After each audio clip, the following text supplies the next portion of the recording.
आपण अध्यक्ष महोदय डिटेलमध्ये वाचला तर जे स्थानिक लोकल कॅलॅमिटी ज्याला आपण म्हणतो तो जो ट्रिगर असतो तो अतिशय महत्त्वाचा असतो. मंत्री महोदयांच्या उत्तरामध्ये सुद्धा आपण सर्व आकडे बघितले तर लोकलाइज कॅलॅमिटी हा जो आकडा आहे त्याच्या अंतर्गत तो जो ट्रिगर आहे जो विमा कंपनी शेतकऱ्यांच्या बाबतीत त्या ट्रिगरच्या अंतर्गत जो निधी देते तो सगळ्यात मोठा असतो. म्हणजे गेल्या वर्षी आपण जर बघितलं सरकारकडनं 1 रुपया योजना आणली, आम्ही त्याचं स्वागत करतो. खरंच चांगली योजना होती. 3700 कोटी रुपये हे त्या 3532 कोटी रुपये हे विमा कंपनीकडनं अध्यक्ष महोदय देण्यात आले. त्यातले 2775 कोटी रुपये हे लोकलाइज कॅलॅमिटी या ट्रिगरच्या अंतर्गत अध्यक्ष महोदय देण्यात आले, म्हणजे 80%. पण दुर्दैव अध्यक्ष महोदय आता असं आहे की आत्ताच्या विमा कंपनीच्या पॉलिसीमधून 4 ट्रिगर काढण्यात आलेले आहे. हे ट्रिगर महत्त्वाचं जे आहे ज्याच्या सर्वात जास्त मदत शेतकऱ्याला या ट्रिगरच्या अंतर्गत मिळते हे ट्रिगर काढण्यात आलेलं आहे. तर अध्यक्ष महोदय मी मंत्री महोदयांना शेतकऱ्यांच्या वतीने असा प्रश्न करतो की हा जो बदल विमा योजनेमधील झालेला आहे तो कशामुळे झाला, आणि दुसरा प्रश्न अध्यक्ष महोदय असा आहे की हा ट्रिगर अतिशय महत्त्वाचा असल्यामुळे आपण शासनाशी चर्चा करून हा ट्रिगर परत एकदा आपण विमा कंपनीशी बोलून तो इंट्रोड्यूस करणार का ज्याच्यामुळे शेतकऱ्याला त्या ठिकाणी मदत मिळू शकते. आणि शेवटचा प्रश्न असा आहे की गेल्या वर्षी 1,62 हेक्टर 1.62 कोटी हेक्टरवर 2.42 कोटी शेतकऱ्यांनी पीक विमा घेतला होता. आत्ताची परिस्थिती असं आहे जुलै एंडला आपली मुदत संपत आहे, पण आत्ता जर आपण बघितलं तर फक्त केवळ 2,87,000 2.87 लाख म्हणजे 2,87,000 अर्ज फक्त आत्ता आलेले आहेत. म्हणजे गेल्या वेळेस आपण बघितलं 2,42,00,000 होते, आता फक्त आत्तापर्यंत आता ठीक आहे 20 दिवस अजून आहेत 2,87,000,000 आहे. तर शेतकऱ्यांना कदाचित या विमा पॉलिसीमध्ये कुठेतरी अडचण वाटते. शेतकऱ्यांच्या हितासाठी राजकारण बाजूला ठेवून आपण सरकारशी बोलून जे पूर्वीचे 4 ट्रिगर आहेत ते परत एकदा आपण इंट्रोड्यूस करणार का? मंत्री महोदय. अध्यक्ष महोदय, या विम्याच्या संदर्भामध्ये अनेक वेळा चर्चा झाली. महाराष्ट्रातल्या अनेक जिल्ह्यामध्ये मोठ्या प्रमाणात गैरप्रकार या ठिकाणी आढळून आले आणि विमा कंपन्यांना जवळपास 7,500 कोटी रुपयाचा नफा या 1 रुपयाच्या पीक विमा योजनेच्या अंतर्गत झालेला आहे. आणि एवढ्या मोठ्या प्रकारचा नफा शेतकऱ्यांना न मिळता कंपन्यांना मिळतो या संदर्भात शेतकऱ्यांच्याही मनामध्ये नाराजी होती. त्या संदर्भामध्ये राज्य सरकारने सन्माननीय मुख्यमंत्री देवेंद्रजी फडणवीस आणि उपमुख्यमंत्री दोन्ही उपमुख्यमंत्र्यांच्या उपस्थितीमध्ये या संदर्भात चर्चा झाली आणि विम्याच्या संदर्भात जुन्या पद्धतीची विमा योजना सुरू करावी. 2% खरीपासाठी, 1.5% रब्बीसाठी आणि 5% फळबागांसाठी अशा प्रकारे ते विम्याचं स्वरूप या ठिकाणी जुन्या योजनेच्या माध्यमातून या ठिकाणी इंट्रोड्यूस झालं आणि त्यामुळे जो काही फायदा आपल्याला झाला आहे जवळपास 750 कोटी रुपयाचंच फक्त या ठिकाणी टेंडर विमा कंपन्याचा आलेला आहे आणि 4,500 कोटी रुपये राज्य सरकारचे या ठिकाणी वाचलेले आहेत अंदाजे. तर त्या 4,500 कोटी रुपयाची भांडवली गुंतवणूक शेतीमध्ये करण्यात यावी अशा प्रकारचे निर्देश सन्माननीय मुख्यमंत्री महोदय आणि दोन्ही उपमुख्यमंत्र्यांनी दिलेले आहेत आणि त्या दृष्टिकोनातून दर वर्षाला 5,000 कोटी रुपये असे मिळून 25,000 कोटी रुपयाची भांडवली गुंतवणूक शेतीमध्ये करता येईल. त्यासाठी ही नवीन विमा योजना या ठिकाणी सुरू केली आहे. त्यामध्ये जे पूर्वीचे 3 ट्रिगर होते ते ट्रिगर शेवटच्या ट्रिगरलाच अफेक्ट करतात. शेवटी पीक कापणी प्रयोग हा शेवटी होतो आणि पीक कापणी प्रयोगाच्या माध्यमातून उत्पादन या ठिकाणी कमी झालं तर त्याला विमा या ठिकाणी लागू होतो. त्यामुळे अशा प्रकारचे पूर्वीचे या ठिकाणी ट्रिगर कायम करता येणार नाही. चला पुढे जाऊ. अध्यक्ष महोदय मंत्री महोदय म्हणाले की शेवटचा ट्रिगर अतिशय महत्त्वाचा असतो आणि त्याच्यावर हे 4 ट्रिगर अवलंबून असतात. अध्यक्ष महोदय आता तुम्ही राजेश भाऊंचं जर उत्तर त्या ठिकाणी बघितलं नाही तर त्यांचा जो प्रश्न बघितला तर शेवटच्या ट्रिगर जो आहे तो सोडून सुद्धा इतर ट्रिगरला मोठ्या प्रमाणात निधी त्या ठिकाणी अध्यक्ष महोदय लागतो. आणि दुसरं अध्यक्ष महोदय हे उत्तर थोडंसं फार वेगळं वाटलं. म्हणजे बँकेत चोरी झाली म्हणून चोराला पकडण्याच्या ऐवजी बँकेच बंद करून टाकायची अध्यक्ष महोदय. आता हे जे 4 ट्रिगर आहेत त्याच्या अंतर्गत शेतकऱ्याला आतापर्यंत मदत मिळत होती, म्हणजे जो काही योजना सरकारने याच सरकारने आणली होती. अध्यक्ष महोदय मग मंत्री महोदयांनी असं सांगावं की ठीक आहे आम्ही 750 कोटी, खरं तर तसं बघितलं तर राज्य सरकारचे आणि केंद्र सरकारचे 6,000 कोटी रुपये वाचावे म्हणून कदाचित ही निर्णय त्या ठिकाणी घेण्यात यावा. नाही तर मग मंत्री महोदयांनी असं सांगावं या ट्रिगरच्या अंतर्गत आम्ही ॲक्टिव्ह ठेवतो, ठीक आहे आम्ही विमा कंपनीला तिथं पैसे देणार नाही आम्ही ऍक्टिव्ह ठेवतो. चला. विमा कंपनी चला. ऐवजी मंत्री महोदय- सरकार या 4 ट्रिगरच्या मंत्री अंतर्गत महोदय- शेतकऱ्याचं मंत्री नुकसान महोदय- झालं तर हे सरकार त्या शेतकऱ्याची जबाबदारी घेईल असं तरी उत्तर अध्यक्ष चला, महोदय मंत्री महोदयांनी या मंत्री ठिकाणी महोदय- घ्यावं. चला. मंत्री महोदय सांगा. अध्यक्ष महोदय, सन्माननीय सदस्य रोहित पवार हे जे काही सांगतायत त्या गोष्टी काही अंशी जरी खरं असलं तरी हे जे पूर्वीचे 3 ट्रिगर होते ते ट्रिगर हे राज्य सरकारने दिले होते. केंद्र सरकारने ही विमा योजना ही केंद्र सरकार आणि राज्य सरकार दोघांनी मिळून या ठिकाणी चालवलेली आहे. त्यामुळे पूर्वीचे हे राज्य सरकारने ॲडिशनल 3 ट्रिगर या ठिकाणी ठेवले होते. परंतु नवीन पीक विमा योजनेमध्ये अशा प्रकारचे 3 ट्रिगर कमी करून त्यामध्ये पंचनाम्याची सिस्टीम ठेवलेली आहे. शेवटी पीक कापणी प्रयोग आहे, पंचनामे आहे, परंतु पीक कापणी प्रयोगामध्ये उत्पन्न या ठिकाणी त्याचं सिद्ध होतं कमी झालं की जास्त झालं की काय झालं आहे. आणि त्या दृष्टिकोनातून जर कमी उत्पन्न झालं असेल किंवा नुकसान झालं असेल तर त्याला त्या शेतकऱ्याला विमा कंपनीकडनं भरपाई निश्चितपणे मिळेल. अशा प्रकारची ही नवीन पीक विमा योजना आहे. त्यामुळे जुने ट्रिगर परत आपल्याला लागू करता येणार नाही. अध्यक्ष चला, लक्षवेधी क्रमांक 4. लक्षवेधी क्रमांक 4. लक्षवेधी क्रमांक 4. अध्यक्ष महोदय वितरित केल्याप्रमाणे. अध्यक्ष महोदय, मी ही लक्षवेधी हा प्रश्न मांडतोय आणि आपल्या सर्वांचं लक्ष वेधण्याचा प्रयत्न करतोय. ते द्राक्ष उत्पादक शेतकऱ्याच्या बाबतीमध्ये आम्ही आपलं लक्ष वेधतोय. तासगाव, कवटेमंकाळ, मिरज, सांगली, सोलापूर, नाशिक, पुणे, छत्रपती संभाजीनगर आदी द्राक्ष उत्पादक पट्ट्यांमध्ये हवामान बदल हे एक मोठी अडचण अध्यक्ष महोदय निर्माण झालेली आहे. मागच्या यावर्षी 13 मे पासून ढगाळ वातावरण, अगदी मोठ्या प्रमाणात पाऊस चालू आहे. या सगळ्याचा द्राक्ष उत्पादक शेतकऱ्यावर आणि द्राक्ष बागांवर फार मोठा परिणाम झालेला आहे. आणि असं असल्यामुळे याचा परिणाम 2026च्या द्राक्ष पीक हंगामावरती अध्यक्ष महोदय उत्पादनावरती होणार आहे. या अवकाळी आणि हवामानाचा परिणामी रोगराई शेतकऱ्यांना की म्हणजे बॅक्टेरियल इन्फेक्शन, करपा, डावणीसारखा आजारांचा प्रकोप वाढलेला आहे. यावर कोणतीही ठोस शास्त्रशुद्ध माहिती कृषी विभागाकडून किंवा मार्गदर्शन मिळत नाही. यासाठी शासनाने कृषी तज्ज्ञांची समिती स्थापन करावी. आणि त्याचबरोबर अध्यक्ष महोदय, द्राक्ष बागायतदार संघाच्या वतीने सुद्धा अनेक वेळेला मागणी केली गेलेली आहे की ह्यात सगळ्या अडचणी द्राक्षाच्या आणि बेदाण्याच्या उत्पादनावरती फरक पडणाऱ्या आहेतच, पण चीन मार्गे, नेपाळ मार्गे, चीनमधून खोट्या प्रकारचा बेदाणा त्या पद्धतीचा भारतामध्ये येतोय. आज या सगळ्याचा परिणाम ग्रामीण अर्थव्यवस्थेवर पडायला लागलेला आहे. शेतकऱ्याच्या उत्पन्नात घट झालेली आहे. आणि त्याचबरोबर यापूर्वी जो प्रश्न मांडण्यात आला, इन्शुरन्स कंपनीजचा द्राक्ष उत्पादक शेतकऱ्याच्या बाबतीमध्ये मनमानी कारभार त्या ठिकाणी अध्यक्ष महोदय चालू आहे. आमचा प्रश्न एवढाच असणार आहे की द्राक्ष पीक हे साधारण 3 महिने इन्शुरन्सच्या क्लबमध्ये धरलं जातं. आमची मागणी आहे, माझा प्रश्न आहे की द्राक्ष बाग पीक विमा याचा कालावधी 1 वर्ष संपूर्ण आपण करावा. त्याचबरोबर सलग 3 दिवस 10 मिलीमीटरपेक्षा जास्त पाऊस पडला पाहिजे ही जी अट आहे, ही अट शिथिल करण्यात यावी. दव, धुके यामुळे सुद्धा द्राक्ष बागांचं नुकसान होतंय, या बाबी सुद्धा समाविष्ट करण्यात याव्यात.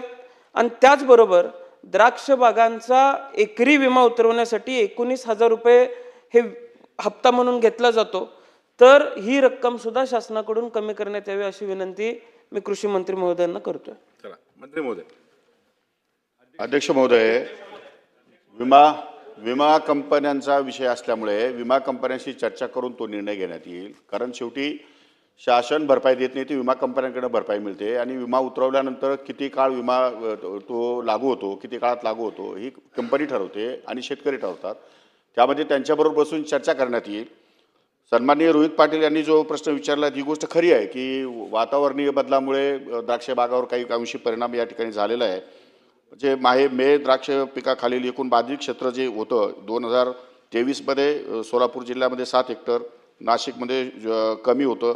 त्याचप्रमाणे मे 2024मध्ये याच्यामध्ये सोलापूर जिल्ह्यामध्ये 23 होतं, नाशिकमध्ये 1 हेक्टर आहे, सांगलीमध्ये 66 हेक्टर आहे आणि धाराशिवमध्ये 4 हेक्टर आहे. असे बाधित द्राक्ष पिकाकरता महसूल विभागाचे शासन निर्णय 27/3/2023 नुसार प्रति हेक्टर रक्कम 22,500 याप्रमाणे 2 हेक्टर क्षेत्र मर्यादेपर्यंत नुकसान भरपाई या अगोदर देण्यात आलेली आहे.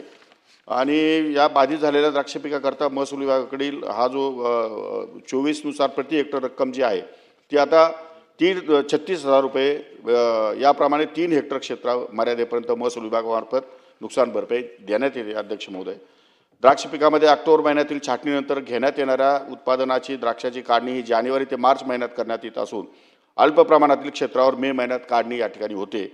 त्यानंतर एप्रिल महिन्यातील खरड छाटणीनंतर उत्पादन घेण्यात येत नाही. त्यामुळे द्राक्ष बागाच्या गुणवत्तेवर फारसा परिणाम या ठिकाणी होत नाही. अवेळी होणाऱ्या पावसाचा द्राक्षाच्या उत्पादनावर व त्याच्या गुणवत्तेवर होणारा परिणाम याच्यावर भारतीय कृषी संशोधन परिषदेच्या अधीनस्थ असलेले राष्ट्रीय द्राक्ष संशोधन केंद्र पुणे यांच्यामार्फत हवामान बदलाच्या परिणामाचे बारकाईने निरीक्षण करण्यात येत असून उपाययोजना सल्ले राज्यातील द्राक्ष उत्पादक शेतकऱ्यांना नियमितपणे देण्यात येत आहेत. त्याचप्रमाणे सन्माननीय रोहित पाटील यांनी जो प्रश्न उपस्थित केला आहे की बेदाणा चायनामधून या ठिकाणी आपल्या नेपाळ मार्गे यामध्ये ब्लॅक मार्केटिंगच्या माध्यमातून येतो, अशा प्रकारची मागणी आम्ही द्राक्ष बागायतदार संघाचे अध्यक्ष आणि मी स्वतः जाऊन या ठिकाणी केंद्रीय कृषी मंत्र्याकडे केलेली आहे. त्या संदर्भात त्यांना माहिती पण दिलेली आहे, त्यांना सर्व पुरावे पण दिलेले आहेत. तर त्याच्यावर पण केंद्र सरकार या पुढे निश्चित कारवाई करणार आहे. एवढंच नव्हे अध्यक्ष महोदय, तर वातावरणामुळे हे द्राक्ष बागायतदारच नव्हे तर शेतामध्ये अनेक ठिकाणी फळबागांना फार मोठ्या प्रमाणात या ठिकाणी नुकसानीला सामोरं जावं लागतं. त्यासाठी शासनाने क्रॉप कव्हरचा निर्णय या ठिकाणी घेतलेला आहे, जेणेकरून क्रॉप कव्हर दिल्यानंतर पिकावर त्याचा परिणाम होणार नाही, अशा प्रकारचा शासनाचा निर्णय आहे. लवकरात लवकर तो जी आर बाहेर पडेल आणि शेतकऱ्यांना या ठिकाणी निश्चितपणे आधार म्हणून या ठिकाणी सरकारच्या पाठीशी उभं राहील. हेमंत ओकले त्यांचं नाव बरं ठीक आहे. बरं चला रोहित पाटील उत्तर आले अध्यक्ष हरकत आहे तर महोदय. बोला. अध्यक्ष महोदय, द्राक्ष हे एकूण जे निसर्गाचं चक्र आहे अध्यक्ष महोदय, ते अलीकडच्या काळात आपण बघितलं, पाऊस दिवाळीपर्यंत चालतो, डिसेंबरपर्यंत चालतो आणि काढणी कृषी मंत्री महोदयांनी सांगितलं की जानेवारी ते मार्चमध्ये होते आणि त्याच्यानंतर एप्रिलमध्ये द्राक्षाच्या उत्पादनावरती किंवा गुणवत्तेवरती अध्यक्ष महोदय परिणाम होत नाही असं उत्तर देण्यात आलं. अध्यक्ष महोदय, माझं एवढंच मत आहे की खरड छाटणीनंतर साधारणपणे ज्या काड्या असतात त्या काड्यांवरती नवीन गर्भधारणा जी होत असते त्याच्यावर पावसाचा मारा पडला की नवीन जो गर्भधारण घड असतो होणारा तो फुटत असतो. अध्यक्ष महोदय, सरकारकडून अशा पद्धतीची चुकीची माहिती मिळणे योग्य नाही. माझी कृषी मंत्री महोदयांना विनंती आहे की एकतर NRCच्या वतीने काही काम केलं जात नाही आणि आम्ही प्रश्न विचारल्यानंतर अशा पद्धतीची माहिती किंवा चुकीचं उत्तर आम्हाला अध्यक्ष महोदय मिळतात. एप्रिलमध्ये पाऊस पडल्यामुळे द्राक्षाचं नुकसान होत नाही असं जर शासनाचं मत असेल किंवा शास्त्रज्ञांचं मत असेल तर कृषी मंत्री महोदयांनी अशा शास्त्रज्ञांचा किंवा अधिकाऱ्यांचा आम्हाला फोन नंबर आणि घराचा पत्ता द्यावा. मंत्री महोदय. अध्यक्ष महोदय, या सन्माननीय रोहित पाटील साहेबांना मी सांगू इच्छितो की मी त्यांना असं म्हटलं की एप्रिल नंतर खरड छाटणीनंतर उत्पादन घेण्यात येत नाही, नुकसान होत नाही असं म्हटलं नाही मी. त्यानंतर उत्पादन घेण्यात येत नाही, खरड छाटणीनंतर उत्पादन लगेच कसं घेता येईल? खरड छाटणीनंतर उत्पादन पुढे नंतर या ठिकाणी जेव्हा फूट होते, जेव्हा घड बाहेर येतात, जेव्हा त्याच्या जिब्रेलिक ॲसिडने डिपिंग होते, त्याचा जो फायनल या ठिकाणी जो द्राक्ष तयार होतात त्यानंतर ते मार्केटमध्ये येतात, त्याला कालावधी पुष्कळ असतो. त्यामुळे खरड छाटणीनंतर इमिजिएटली एप्रिल महिन्यामध्ये उत्पादन घेता येत नाही किंवा खरड छाटणीनंतर उत्पादन घेत नाही शेतकरी. गुणवत्तेवर फारसा परिणाम होत नाही अशा पद्धतीचं उत्तर, असं वाक्य माझ्यासमोर आलेलं आहे, म्हणून मी हा प्रतिप्रश्न केलेला आहे, म्हणून मी या उत्तरावरती हरकत घेतलेली आहे. अध्यक्ष महोदय, या सगळ्यामधून जर द्राक्ष उत्पादक शेतकरी आपल्याला धोरणच बदलावं लागणार आहे. जर द्राक्ष उत्पादक शेतकऱ्याच्या बाबतीत धोरण बदललं गेलं नाही तर 10,000 हेक्टर माझ्या मतदारसंघामध्ये द्राक्ष होती, आता ते 6,000 हेक्टरवरती आलेले आहेत. पुढच्या काळामध्ये द्राक्ष शोधायला सुद्धा सापडायची नाहीत अशी परिस्थिती निर्माण होईल. आपण द्राक्ष धोरणाच्या बाबतीमध्ये लवकरात लवकर तातडीनं काहीतरी नवे निर्णय घेतले पाहिजेत. अध्यक्ष महोदय, सन्माननीय सदस्य रोहित पाटील जे सांगतायत ते काही अंशी खरं जरी असलं तरी मी द्राक्ष बागायतदार संघाच्या द्राक्ष बागायतदार उत्पादन शेतकऱ्यांच्या जिल्ह्यातून या ठिकाणी येतो. मला द्राक्ष बागायतदार संघाच्या बागायतदारांच्या संदर्भातल्या अडीअडचणी पण माहिती आहे मला. त्या संदर्भामध्ये आपण क्रॉप कव्हरचा निर्णय सन्माननीय मुख्यमंत्र्यांना सांगून तो निर्णय या ठिकाणी लागू केलेला आहे. या संदर्भात आणखीन काही सुविधा जर त्यांना सुचवायच्या असतील तर त्यांच्याबरोबर बैठक घेऊन सूचना आपल्याला घेता येतील. काय अडचण नाही अध्यक्ष महोदय, त्यांनी सूचना कराव्या, कारण सांगली आणि नाशिक या 2 जिल्ह्यामध्ये मोठ्या प्रमाणात या ठिकाणी द्राक्ष उत्पादन होतं. त्यामुळे रोहित पाटील जर म्हटले तर बैठक लावून आणि आपण ते शिफारशी देतील त्याप्रमाणे बदल करण्यात येईल. शेवटचा प्रश्न अध्यक्ष एकच विनंती त्यांनी आता सांगितलं तुमच्यासोबत बैठक घेण्याबद्दल सांगितलं. दोन्ही जिल्ह्याच्या ज्या ठिकाणी द्राक्ष बागायती आहे त्या ठिकाणी बैठक घेण्याबाबत माननीय मंत्री महोदयांनी आपल्याला सांगितलेलं आहे.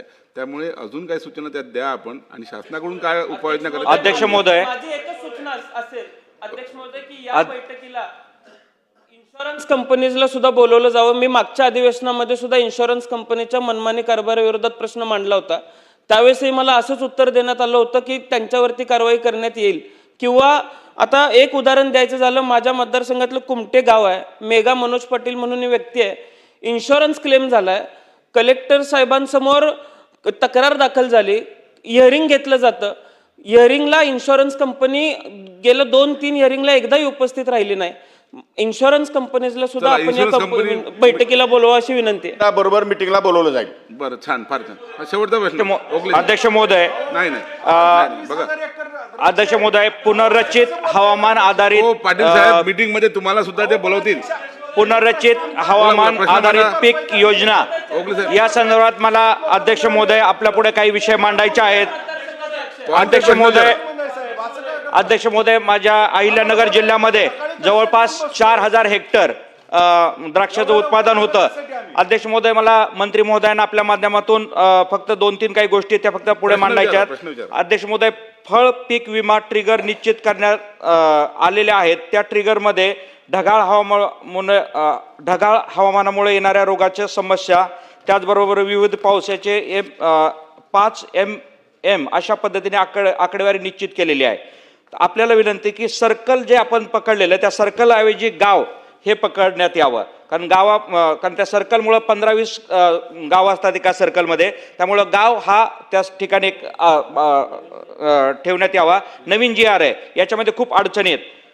अध्यक्ष महोदय, दुसरा ट्रिगरमध्ये सलग पावसाचा खंड 20 ते 25 दिवस पद्धतीने धरला जातो.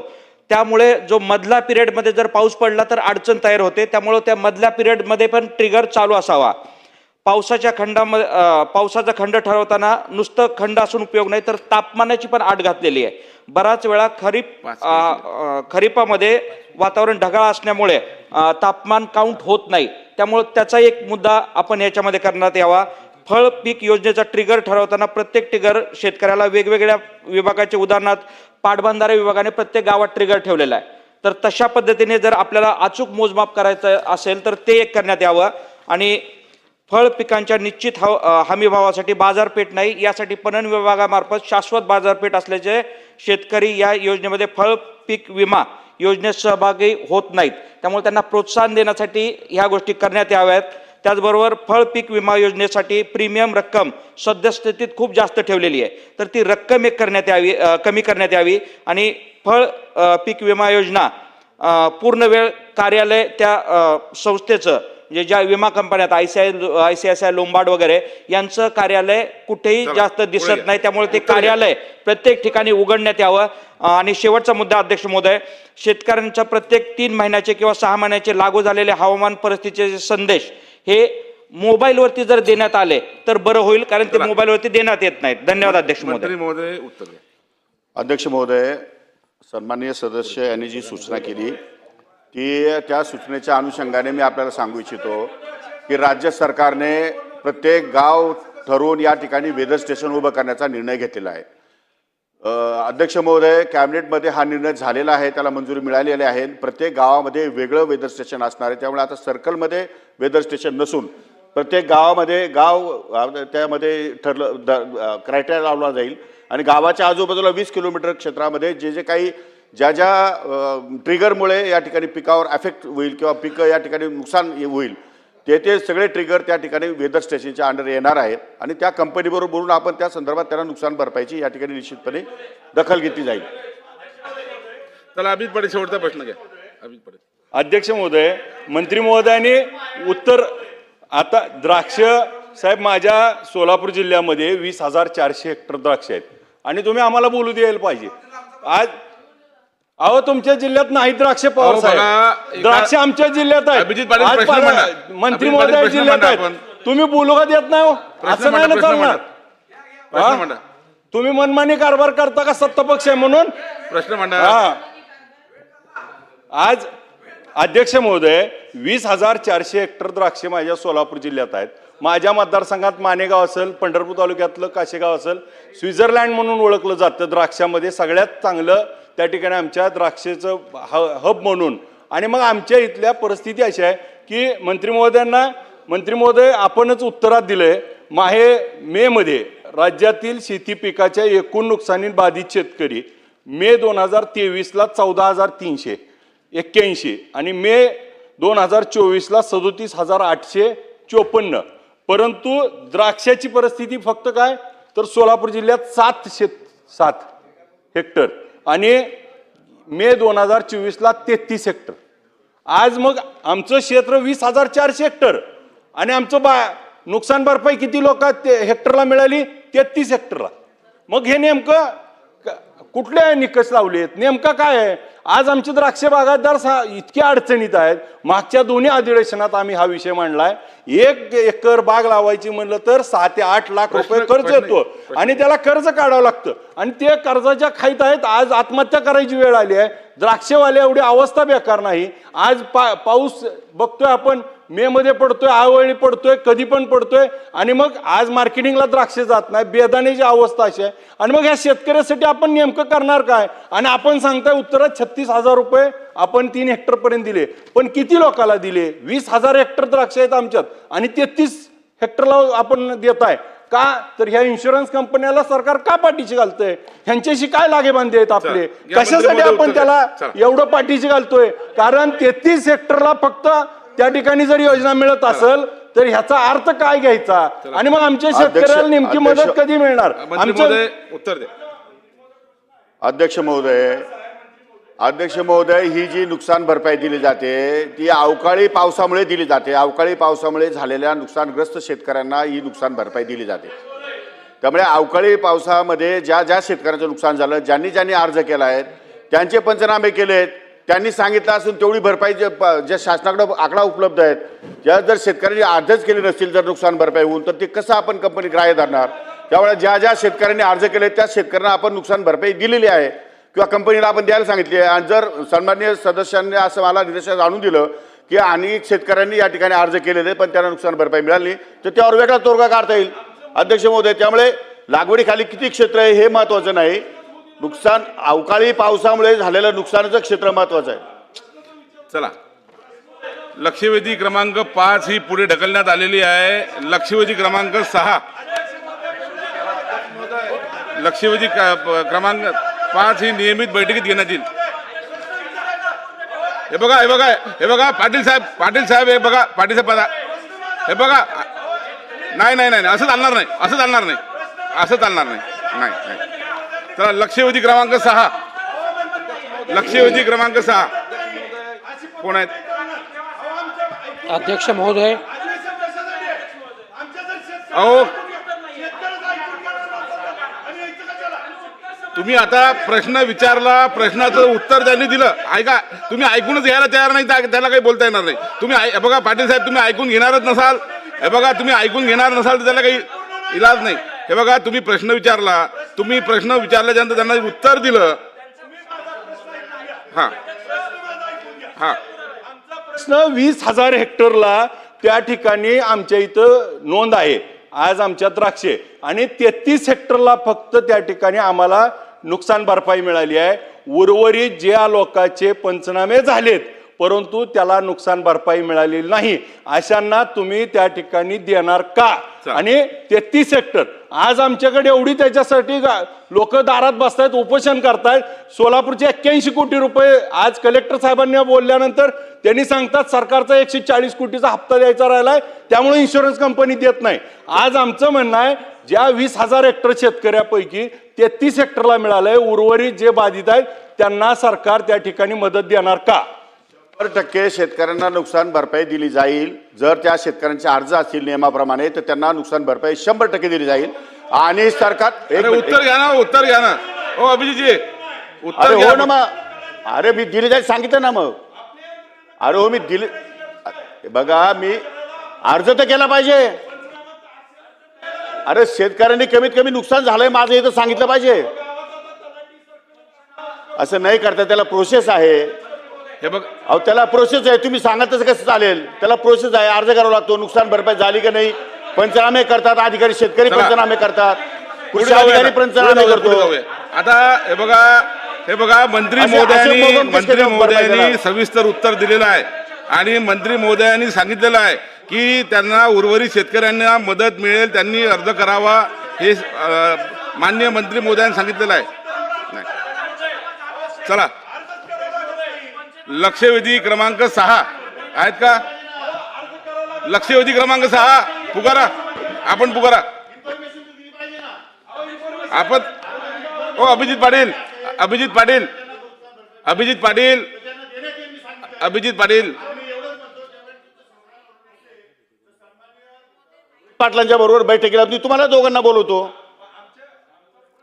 अरे प्रश्न तेवढाच आहे, ज्या ज्या लोकांनी इन्फॉर्मेशन मिळाली असेल आणि ज्यांना नुकसान भरपाई मिळाली नसेल मंत्री महोदय, अशा शेतकऱ्यांना मंत्री नुकसान महोदय. भरपाई देण्यात येईल. मंत्री महोदय, सन्माननीय सदस्यांना तुम्ही बैठकीला बोलवा आणि त्यांचं जे काही नुकसान आहे शेतकऱ्यांचं एकदा तपासून ते त्यांचे जे सांगत आहेत त्यांना मदत मिळाली पाहिजे, त्यांचं बरोबर आहे, आपण त्यांना बैठकीला बोलवा. चला लक्षवेधी क्रमांक 6. अध्यक्ष महोदय, अंगणवाडी सेविकांच्या जागा भरण्यासाठी घनसावंगी तालुक्यामध्ये एक जाहिरात करण्यात आली होती. त्या जाहिरातीनुसार अर्ज प्राप्त झाले. 5 जणांच्या समितीने या सर्व अर्जांची छाननी केली आणि गुणानुक्रम यादी जाहीर केली. त्यावर आक्षेप मागवण्यात आले.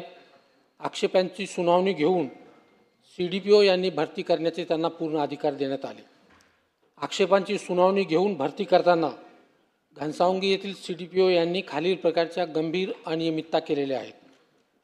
प्रत्येक अंगणवाडी सेविकांची नेमणूक करताना 1 ते 2 लाख रुपयांची मागणी केली आणि ते पैसे त्यांनी गोळा केले. पैसे दिल्यानंतर 5 जणांच्या समितीने जी यादी गुणानुक्रमांक दिला होता तो बदलण्यासाठी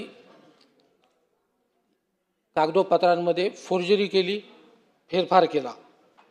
10 गावांच्या महिला या अन्यायाच्या विरोधात उपोषणाला बसली. प्रश्न घ्या, उत्तर आलं. जिल्हा परिषदच्या डेप्युटी CO यांनी त्याची चौकशी केली आणि खालच्या 2 अधिकाऱ्यांना सस्पेंड केले.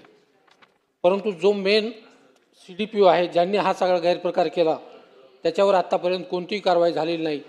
माझा हा प्रश्न आहे की CDPO घनसावंगी यांना आपण निलंबित करणार का आणि या संपूर्ण प्रकाराची चौकशी आपण करणार का? अध्यक्ष महोदय, सन्मान्य सदस्य हिकमतदादा उडान यांनी जी लक्षवेधी लावलेली आहे त्यामध्ये भरती प्रक्रिया ही फेब्रुवारीमध्ये झाली, जाहिरात प्रसिद्ध झाली, त्यानंतर एप्रिल मेमध्ये अंतिम याद्या त्या ठिकाणी जाहीर करण्यात आल्या आणि मग त्या याद्यांवरती काही तक्रारी आल्या मे महिन्यामध्ये. मग त्यावरती मुख्य कार्यकारी अधिकारी जालना यांनी सुनावणी घेतली आणि त्या सुनावणीनंतर एक समिती नेमली. ह्या चौकशी करण्यासाठी एक चौकशी समिती नेमली डेप्युटी CO महिला व बाल विकास यांच्या अध्यक्षतेखाली. आणि चौकशी केल्यानंतर ह्यामध्ये जे बाल विकास प्रकल्प अधिकारी CDPO आहेत ते दोषी आढळलेले आहेत आणि आपण त्यांच्या निलंबनाची या ठिकाणी मागणी केलेली. आपण तात्काळ त्यांचं निलंबन इथे करत आहोत आणि पुढे सुद्धा विभागीय चौकशी पण त्यांची चालू राहणार आहे आणि निलंबन केल्यामुळे कुठला प्रश्नच आता उद्भवत नाही. चला लक्षवेधी क्रमांक 7. अध्यक्ष महोदय, लक्षवेधी क्रमांक 7 वितरित केल्याप्रमाणे. अध्यक्ष महोदय, भारतीय संस्कृतीमध्ये गायीचे अनन्यसाधारण महत्त्व पाहता